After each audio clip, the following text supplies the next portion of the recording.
애청자 여러분 안녕하십니까? TV 바브라의 이윤임 목사입니다. 오늘 시간에는 집단 운송 거부 중에 있는 화물연대 조합원들, 집단 운송 거부를 하니까 정부에서는 업무 개시 명령을 내리고 이렇게 대치 상태에 있는데, 결국 그들이 하는 이유는 뭐예요? 돈 좀 더 달라는 거예요. 우리 돈을 좀 더 벌어야 되겠다는 거예요. 그런데 이 화물연대 조합원의 연평균 수입이 1억 3천만 원, 1억 3천만 원. 대단하지 않습니까? 1억 3천.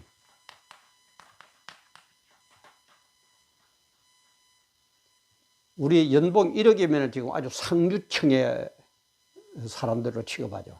1억 3천을 받는 사람들이에요. 돈 좀 더 달라고 저렇게 데모를 하고 있어요. 참 이걸 보면서 우픈 현실, 우프다 이 말은 웃기면서도 슬프다, 슬프면서도 뭐 웃기다 이래가지고 줄임말로 우프다, 젊은이들이 많이 쓰는 얘기죠. 그래서 우픈 현실, 화물연대 파업, 이런 생각이 들어서 오늘 업로드를 합니다. 촬영하는 지금 시각이 오후 2시 한 30분쯤 된 그런 시각인데, 사실은 오전에 제가 촬영을 했는데, 제가 지금 갤럭시 S22를 가지고 하거든요. 근데 이상하게 요즘 들어서 자꾸 촬영만 하면은 중간에 끊어지고 그렇게 해요. 그리고 오늘도 좀 자꾸 그래서 오전에도 끊어져서 너무너무 힘이 빠져서 가만히 있다가 지금 오후에 한 2시 30분쯤 된 시각에 지금 다시 촬영을 합니다. 과연 어떻게 될 건지 지금 저도 모르고 지금 시작을 하는데, 정말 참 시골에서 이렇습니다. 잘 아는 분이 있으면 그래서 바로 하고 고치고 편집을 배우면 될 건데 그러지도 못하고, 그래서 이렇게 하고 있으니까 여러분들 저에게 힘을 준다는 의미에서 구독, 알림, 좋아요, 또 공유 이런 것 많이 해주시면 엄청난 도움이 되겠습니다. 그래서 제가 이런 걸 보면서 우리가 이 세상 사는 데에, 그죠? 여러 가지 현상들이 현실에 접어들면은 여러 가지 일들이 일어나고 있습니다. 많은 일들이 일어나고 있어요. 이 일들은 그야말로 전부 다 우픈 현실입니다.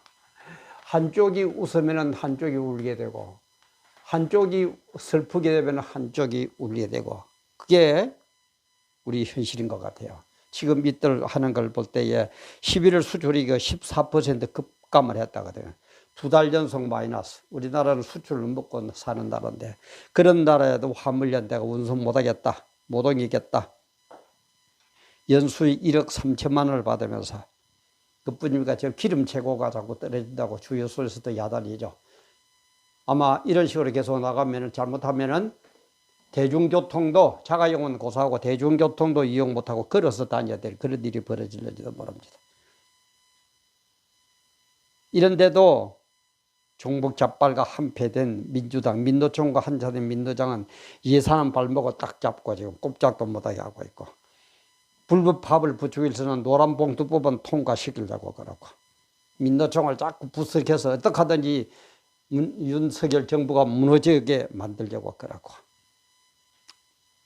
이런 가운데서 또 반가운 소식은 폐지 모은 80대 할머니가, 그죠? 지난 10월 말쯤 이 할머니가 폐지를 모은 돈 150만 원을 어디에다 기부했느냐?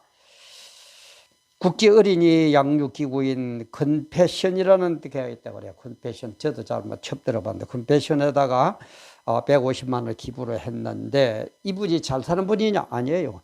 기초생활수급 대상자예요. 이건 제일 하루적인 기초생활수급 대상자죠. 그죠? 거기에서 그런 어려운 삶 속에서도 폐지를 모아가지고 모으고 150만 원을 불우한 어린이들을 위해서 도우라고 내놓는 사람이 있는가 하면은, 연봉 1억 3천만 원을 받아도 못 살겠다고 돈 더 벌게 해달라고 집단 행동을 하는 저 인간들이 있고, 그런가 하면은 미국 하원은 여야가 합의를 봐가지고 철도 파업 금지법 통과시켜, 철도 노조에서 파업을 하려고 그러니까 철도 파업 금지법을 통과시켜 못하게 만들고, 우리나라 민주당이란 인간들은 민노총을 부추겨서 자꾸 데모하도록 만들고 참 웃프죠. 웃음도 나오고 슬프기도 하고 슬프기도 하고 웃음도 나오고.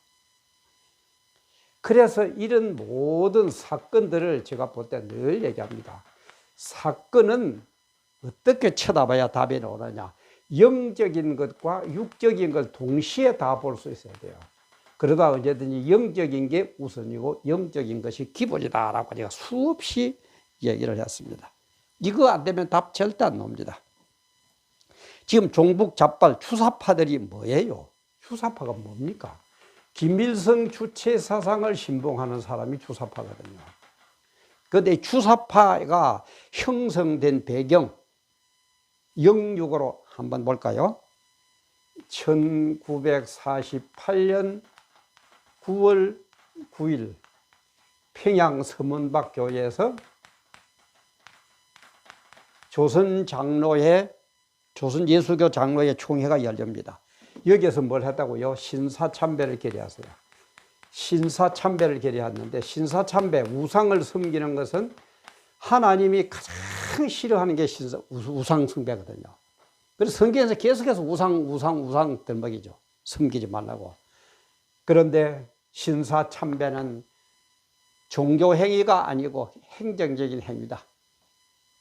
정부의 어떤 방침에 해도 괜찮다. 총칼이 무서워서 통과를 시켜버리고 말았죠.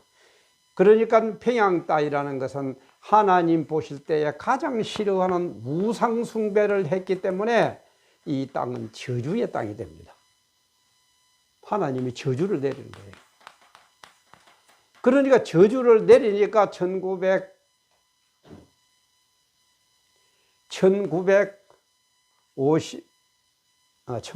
여기가 38년이에요. 죄송합니다. 1938년 일이거든요. 그러니까 1948년 9월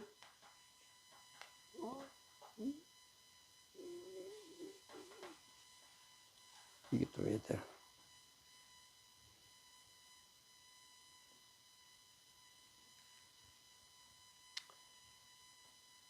네, 다시 합니다. 1938년 9월 9일 그리고 1948년 9월 9일에는 조선민주주의 인민공화국 북한이 들어서게 됩니다.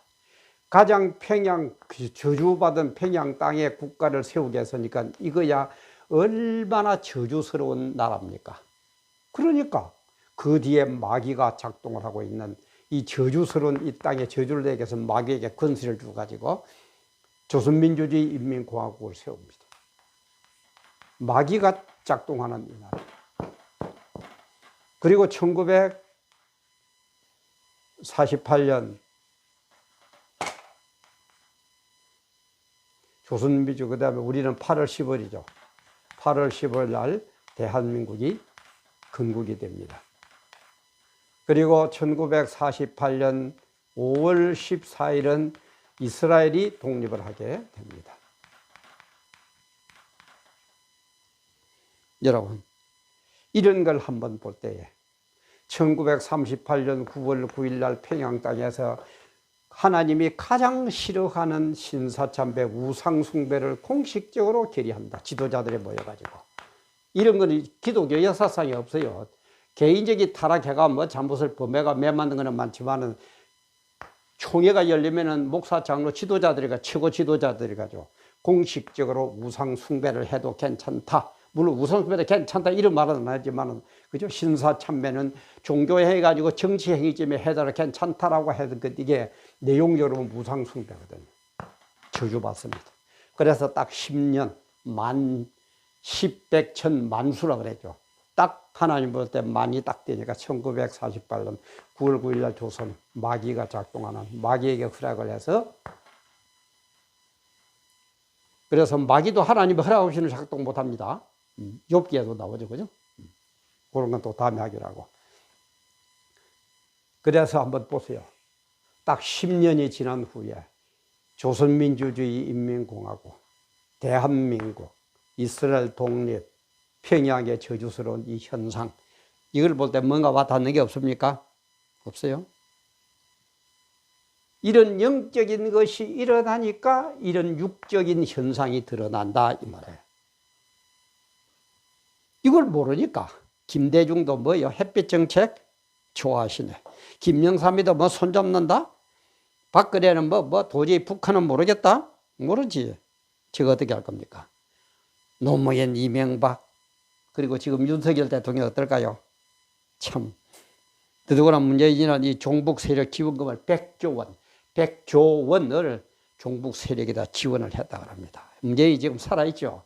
한번 들어보세요. 참, 아이고. 그리고 우리 한국의 좌파 문화 권력 3인방이라는 백낙청, 그 다음에 이영희, 조정래, 배우면 뭐답니까? 좀 바로 알아야죠. 그래서 우리는 늘 얘기만 해답은 딴 거 없어요. 언제든지 답은 성경에라서 찾아야 됩니다. 이래야 절대 안 변해요. 정권 따라 하니까 뭐 이 정권 따라 옳았던 게 저 정권 따라 틀리고 이게 아닙니다. 그래서 성경에서 일하기 싫은 자는 먹지도 말아. 일해야 돼요. 일해야 됩니다. 그래서 깨비에게 가서 배우라 그래요. 왜? 깨비는 두령도 지도자도 없어도 자기들이 알아서 다 겨울 뭘까 다 준비해요. 그래서 레위기 19장 9절부터 10절까지 보면은 하나님께서는 이스라엘 민족에게 뭐라고 얘기합니까? 너희 땅의 곡물을 빌 때에 너는 밭 모퉁이까지 베지 마라. 밭이 이렇게 있다면 요 모퉁이 있는 것까지 전부 다 베지 마라. 남겨놓으라는 거예요. 그리고 또 뭐라고 합니까? 밭에 떨어진 이삭을 다 거두지 마라. 줍지 마라. 왜? 어렵고 힘든 사람, 가난한 사람과 타우기를 위해서. 그러면서 땅의 곡식뿐만 아니라 포도원의 열매를도 다 따지 말라. 너의 포도원에 떨어진 열매도 줍지 말라. 왜? 가난한 사람과 타국인을 위해서 버려두라는 거예요. 이렇게 베풉니다. 이렇게 베풀어 가난한 사람을. 이렇게 베푸는데 이 인간들은 1억 3천, 연봉 1억 3천이에요. 1억 3천만 원. 최고위층의 수입을 얻고 있으면서 돈 더 달라고 집단 행동을 하고 이렇게 이 나라의 민족 경제를 그렇잖아도 수출이 자꾸 떨어져가는 이런 어려울 때 자기 떼지만 부르면 되고 그런 가운데서도 80대 할머니는 기초수급 대상자인데도 그렇게 어려운데도 폐지를 주어가지고 판돈 모아서 150만 원을 국제 어린이 그 불쌍한 아동들을 위해서 쓰라고 헌금을 하고 하나님은 곡식 주을 때, 곡식 타작할 때 이렇게 다 거두지 말고 남겨놔서 이삭도 주지 말고 남겨놔서 포도원 딸 때도 그렇게 해서 불우한 이웃과 타국인을 위해서 하라고 그러는데 우리는 뭡니까? 참 웃음이 나오고 눈물이 나오는 그런 현실 아닙니까? 물론 자기 먹고 살기 위한 기본적인 것은 보장이 돼야 된다. 그거 없으면 못 사니까. 그걸 제가 나보내는 거 아니에요. 좀 벌 만큼 벌고 출세할 만큼 출세했고 가질 만큼 가졌으면 정말 우리 좀 불우한 이웃들을 위해서 베풀 줄을 압시다. 그게 넓은 가슴이에요. 그게 진짜 가진 자예요. 그게 진짜 공산주의, 주사파를 이기는 우리의 힘이에요. 정말 우리 좀 많이 보고 많이 깨닫고 많이 실천하는 그런 대한민국이었으면 얼마나 좋을까 하고 제가 우픈 현실 화물연대 파업이라는 것으로 같이 은혜를 나누어 봤습니다. 언제나 함께 해주시는 애청자 여러분 감사합니다.